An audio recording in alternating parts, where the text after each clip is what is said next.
This is Solis, Ridgepoint Medical Pharmacy, owner, president, also the creator of the new business teaching moments. And for the first 12 teaching moments that we've discussed in the past, they were focused on the individual. And we have kind of recently, with teaching moment number 13, actually number 12, moved into teamwork. As part of our teamwork now, we're going to go into teaching moment number 15. And our focus today will be productivity and change, and explaining the importance of how those two principles affect our teamwork. There's a thing in our bodies called homeostasis. Some of you may remember that term back from the high school days in biology class.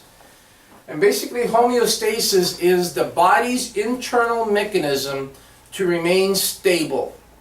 A good example of that is our body temperature. If our body temperature tends to go up a little bit because we're outside in the hot sun, our body starts to perspire to help bring down our body temperature to where it should be at 98.6. So our body is undergoing homeostasis to keep it stable. If, for example, we are in cold weather and our body temperature starts to drop, our body pores close down, our blood moves away from our skin and is more constricted so that we keep more body temperature in the internal parts of our body that are very important, obviously, to preserve life. So again, our body shuts down the necessary components of our body to keep our body temperature as stable as possible. Why is homeostasis such an important subject matter when we're talking about productivity and change? The reason why I'm bringing this up is because change inherently is difficult to do because our body doesn't like change. As soon as our body sees something either going up or going down, whether it's emotional or whether it's physiological, our body wants to remain constant. So for those of you who have experienced weight loss being a difficult situation because your body wants to stay at the overweight state because it's been stable there, it's comfortable at that setting, then obviously the homeostasis to remain overweight is the challenge of the body being forced into an uncomfortable state, and the body's tendency to go back to where it was before creates the difficulty in change. Same thing goes with our psychology. If we're forced to do something that's uncomfortable, that's unusual or different from what we've done in the past, or something that maybe we're contemplating about doing into the future, and it requires us doing something differently, the body doesn't like change and it doesn't want you to do it. So we have to learn to overcome these natural discomforts and understand that those are part of who we are and what we are as human beings, and realize that change and this discomfort is something that we have to learn to deal with and overcome.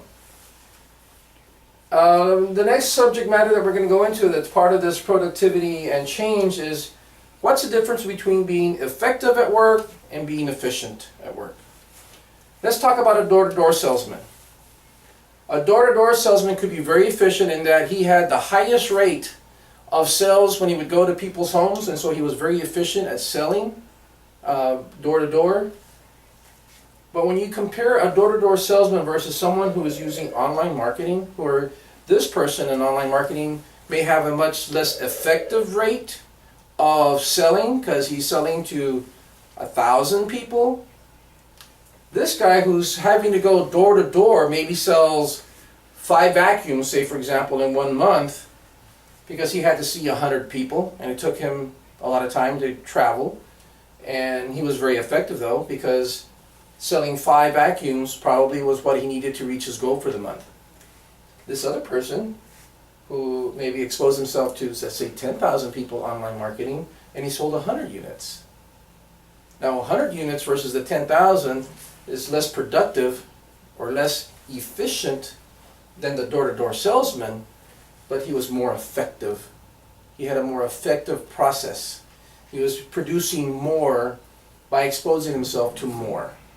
So when we're here at work, sometimes we have to kind of realize, are we being effective versus are we being efficient?